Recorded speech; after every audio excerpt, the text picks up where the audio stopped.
नाटक करो और जब सच सामने आए तो सबको पता चले कि तुम एक खतरनाक तलवार योद्धा हो। लेकिन सवाल यह है, क्या तुम सच में न्याय कर रहे हो या पूरी दुनिया खत्म करने आए हो? आज जानेंगे इस वीडियो में।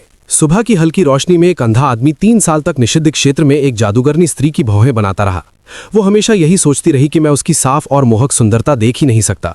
उसे यह भी नहीं पता था कि मैं धर्म मार्ग के सबसे बड़े संप्रदाय द्वारा भेजा गया एक शीर्ष गुप्तचर हूं। चारों ओर जादूगर संप्रदाय के शिष्य मुझे देखकर धीमे धीमे हंसते थे, लेकिन किसी को अंदाजा नहीं था कि हजारों साल पुराने रहस्यमयी लोहे से बनी उस पतली सुई से खींची गई हर एक रेखा के साथ मैं सुमई के शरीर में एक छिपी हुई तलवार की ऊर्जा ओ रहा था। पूरे 3 साल में मैंने 36,000 बार ऐसा किया और अब सुमई एक ऐसे बारूद के ढेर में बदल चुकी थी जो किसी भी क्षण फट सकता था। तभी अचानक दरवाजे के बाहर तेज कदमों की आवाज गूंजी और निषिद्ध क्षेत्र का विशाल दरवाजा एक झटके में खुल गया। एक खूंखार नजर वाला जादूगर संप्रदाय का बुजुर्ग अंदर आया और ठंडी आवाज में बोला कि उन्होंने धर्म मार्ग का एक जासूस पकड़ लिया है जिसका कोड नाम नीला पक्षी है। मेरा हाथ एक पल को कांपा और भौं बनाते हुए सुमई के माथे पर एक हल्की लाल रेखा खिंच गई। उसी क्षण उसकी आंखों का भाव बदल गया और चारों ओर का तापमान बर्फ जैसा ठंडा हो गया। मुझे लगा कि मेरी 3 साल की मेहनत आज खत्म हो जाएगी, लेकिन मैं अब भी उसी मासूम और बेबस अंधे का अभिनय करता रहा।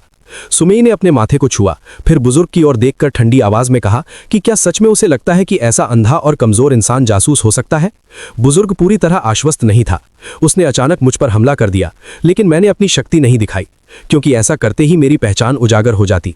मैंने भरोसा किया कि सुमई मुझे बचाएगी और सच में उसने उस हमले को रोक दिया। जाते जाते बुजुर्ग ने चेतावनी दी कि 3 दिन बाद होने वाले महोत्सव में सब सच सामने आ जाएगा। रात गहराने पर सुमई मेरे पास आई और पूछा कि क्या मैं सच में कभी उसे देखना नहीं चाहता। मैं चुप रहा, लेकिन भीतर से सतर्क था। तभी उसने मेरा हाथ पकड़कर अपने सीने पर रख दिया, जो उसका सबसे महत्वपूर्ण बिंदु था और वही जगह थी जहां मैंने सबसे ज्यादा तलवार की ऊर्जा छिपाई थी। बस एक हल्का सा वार उसे खत्म कर सकता था, लेकिन मैंने खुद को रोका, क्योंकि मुझे पता था कि आसपास छिपे रक्षक मुझे तुरंत मार डालेंगे। उसने मेरे कान में फुसफुसाकर कहा कि धर्म मार्ग के लोग हमेशा ऐसे ही ढोंगी होते हैं, और उसी क्षण मुझे समझ आ गया कि वो मेरी असली पहचान जान चुकी है। लेकिन इसके बाद उसने जो किया उसने मुझे चौंका दिया। उसने मुझे एक विशेष लाल चिन्ह दिया और बताया कि 3 दिन बाद का महोत्सव असल में सभी शिष्यों की बलि के लिए है, और अगर हम जीना चाहते हैं तो हमें मिलकर काम करना होगा। मैं अभी इस पर सोच ही रहा था कि अचानक एक भयानक दबाव पूरे क्षेत्र में फैल गया। संप्रदाय का गुरु समय से पहले बाहर आ चुका था।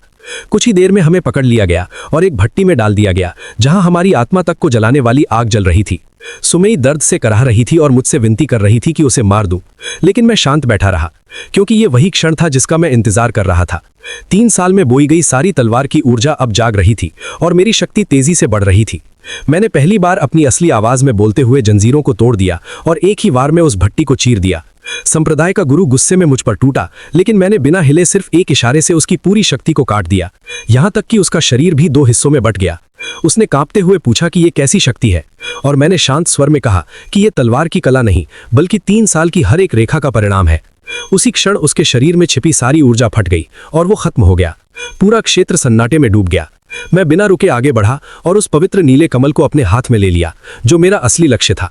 जैसे ही मैंने उसे छुआ, उसकी सफेद रोशनी काले बैंगनी रंग में बदल गई। मैंने घोषणा की कि अब मैं किसी धर्म मार्ग का हिस्सा नहीं हूं, अब मैं सिर्फ तलवार दानव सूफान हूं। बाहर निकलते ही धर्म मार्ग की सेना ने मुझे घेर लिया और उनका नेता वही था जिसने मुझे यहां भेजा था। उसने मुझे गद्दार कहा, लेकिन मैं हंस पड़ा और उसे याद दिलाया कि उसने ही मुझे मरने के लिए यहां भेजा था। मैंने अपनी शक्ति छोड़ी और एक ही वार में उसकी सेना को ध्वस्त कर दिया। हजारों तलवारें टूटकर आसमान से गिरने लगी और 3000 चुने हुए शिष्य मेरे एक इशारे से धराशाही हो गए। नेता के चेहरे पर डर साफ दिखाई दे रहा था। वो समझ ही नहीं पा रहा था कि एक ऐसा आदमी जिसकी तलवार की जड़ नष्ट कर दी गई थी, वो सिर्फ 3 साल में इतनी भयानक शक्ति कैसे हासिल कर सकता है। वो पागलों की तरह चिल्लाया कि ये असंभव है, ये किसी इंसानी दुनिया की कला नहीं हो सकती। तुमने जरूर अपनी आत्मा किसी गहरे अंधकार को बेच दी है। लेकिन उसे क्या पता था कि मैं उसी क्षण उसकी उड़ती तलवार पर पहुंच चुका था। मैंने एक झटके में उसका गला पकड़ लिया और उसे ऐसे हवा में उठा लिया जैसे कोई चूजे को उठाता है। ठंडी आवाज में मैंने कहा, लिन चांगहाई, क्या तुम्हें याद है 3 साल पहले तुमने कहा था कि कमजोर को मरने का भी अधिकार नहीं होता? अब बताओ तुम कैसे मरना चाहते हो? वो बुरी तरह छटपटाने लगा, लेकिन उसकी सारी आध्यात्मिक शक्ति मेरी तलवार की ऊर्जा से पूरी तरह बंद हो चुकी थी। चारों ओर के धर्म मार्ग के योद्धा से आगे बढ़े, लेकिन मैंने बस ठंडी आवाज में कहा, जो भी आगे बढ़ेगा मरेगा। इन 2 साधारण शब्दों में ऐसा आतंक था कि पूरी भीड़ वहीं रुक गई। नीचे खड़ी सुमई ये सब देखकर स्तब्ध रह गई। उसने कभी किसी में इतनी क्रूर दानवी शक्ति और दिव्य गरिमा एक साथ नहीं देखी थी। उसके मन में पहली बार एहसास हुआ कि उसकी सारी चतुराई और चालाकी इस आदमी के सामने कुछ भी नहीं है। उधर लिन चांगहाई की सारी शान मिट्टी में मिल चुकी थी। वो अब डर के मारे मुझसे रहम की भीख मांग रहा था। बचा लो मुझे सूफान, मैं तुम्हारा गुरु हूं। उसकी आवाज कांप रही थी। उसका अहंकार मौत के सामने चकनाचूर हो चुका था। मैं हंस पड़ा, लेकिन वो हंसी बेहद ठंडी और निर्दयी थी। गुरु, मैंने तिरस्कार से कहा, जब तुमने मेरी शक्ति छीनकर मुझे मरने के लिए धकेल दिया था, तब तुम्हें याद नहीं था कि तुम मेरे गुरु हो? मैंने अपनी पकड़ और मजबूत कर ली। तभी अचानक आसमान में एक लंबी घंटी की गूंज उठी। एक तेज सुनहरी रोशनी दूर से बिजली की गति से मेरी ओर आई। वो इतनी तेज थी जैसे हवा और आकाश भी उसके सामने कराह उठे। एक सफेद बालों वाला वृद्ध प्रकट हुआ, हाथ में दिव्य अस्त्र लिए, चेहरे पर दया का भाव था। वो इस दुनिया का रक्षक माना जाता था, धर्म मार्ग का सर्वोच्च अस्तित्व। उसने शांत लेकिन प्रभावशाली आवाज में कहा, बेटा हथियार छोड़ दो, यही मुक्ति पा जाओगे। उसकी आवाज में ऐसी शक्ति थी कि जैसे सुनते ही आत्मा झुक जाए। आसपास के सभी लोग तुरंत उसके सामने घुटनों पर गिर पड़े और विनती करने लगे कि वो मुझे रोके। मैंने उसकी ओर देखा और हल्की मुस्कान के साथ कहा, न्याय? फिर मेरी आवाज ठंडी हो गई। जब उसने मेरी जिंदगी बर्बाद की तब तुम कहां थे? जब मुझे मरने भेजा गया तब तुम कहां थे? अब जब मैं उसे मारने वाला हूं तब तुम्हें न्याय याद आ गया? वृद्ध ने हल्की सांस ली और कहा कि ये तुम्हारी परीक्षा थी। इसे पार करोगे तो पुण्य मिलेगा, नहीं करोगे तो ये तुम्हारा भाग्य है। मैंने लिन चांगहाई को ऐसे फेंक दिया जैसे कोई बेकार चीज हो, और उसी पल सुमेई को पकड़कर बिजली की गति से वहां से हटने की कोशिश की। लेकिन वृद्ध ने ठंडी आवाज में कहा, भागना चाहते हो? और अगले ही पल उसका अस्त्र आकाश में उठा। पूरी दुनिया जैसे एक अदृश्य कैद में बदल गई। सुमेई का चेहरा सफेद पड़ गया। खत्म, ये आधा देवता है, हम बच नहीं सकते। लेकिन मैं अब भी शांत था। मैंने अपने वस्त्रों के भीतर से एक चीज निकाली। वो थी 3 साल में सुमेई के भीतर से धीरे धीरे अलग की गई दानवी आत्मा का अंश। मैंने ठंडी हंसी के साथ कहा, बूढ़े, क्या तुम्हें सच में लगता है कि मैं 3 साल में सिर्फ भौहें बना रहा था? क्या तुम्हें लगता है कि वो कमल सिर्फ साधना के लिए था?